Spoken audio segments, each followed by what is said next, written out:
Smart went crazy, but where did you go? Smart went crazy, but where did you go? Smart. We're going to talk about a topic that is apparently sweeping the country right now. Yeah. So let me jump onto our page. Euthanasia. On our page, we posted a video of a man committing suicide due to cancer. Thank you.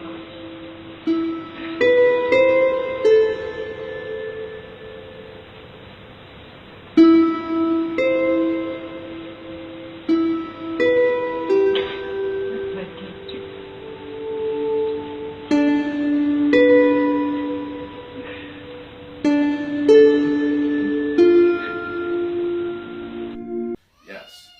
And they are referring to it as euthanasia. Yep. So I'm going to go first, and then Neal, you can always take it away, Joe. Take it away from me. Forget about the ratings. We'll hit that. We'll step back on that. So here's how I look at it like this, okay? My father committed suicide when I was 11. It's very hard for me to let everybody know that. I don't need no sorries about your loss or anything like that. That's what happened. That's my life. My father committed suicide when I was 11. I lost my brother to suicide as well. I have 4 brothers. One of my brothers committed suicide. My father committed suicide. And it's a very touchy subject for me. Euthanasia, here's how I look at it. If you're diagnosed with cancer, right? Your children, your loved ones, regarding of the pain that you're in, are going to want to spend every last moment with you. They're going to want to hold your hand while you cross that bridge into the afterlife, right? So I kind of feel like euthanasia is a cop-out. That's how I feel. As a father, if I was ever diagnosed with a disease, I would fight my hardest to live with every breath I could possibly live with so that my daughter could get the most out of the time I had left. I would never cut my life short because I was in pain. But that is how I look at it. Now, am I saying it's wrong? No. Because we have the common courtesy and the common decency to euthanize dogs when they're in pain.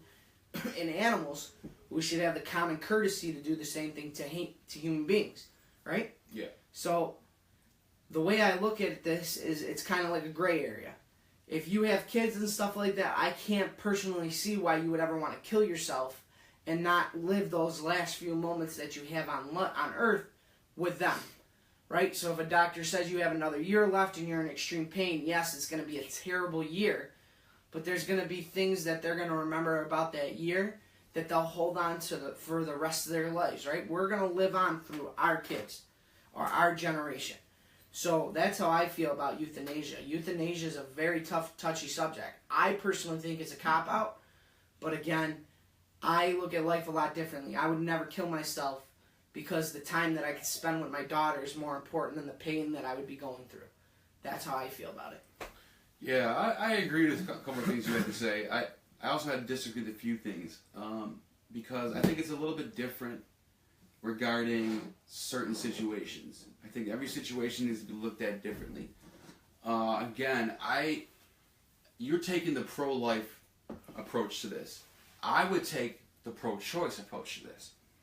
So pro-choice would mean that you don't let government decide what you can do with your own body. So this is what I have to say. I think if somebody's in chronic pain and they are diagnosed with whatever, stage 4, terminal illness, and the family gets together and they talk about it and they come to a consensus together that they decide that they want to go ahead with the euthanasia, I think it's okay.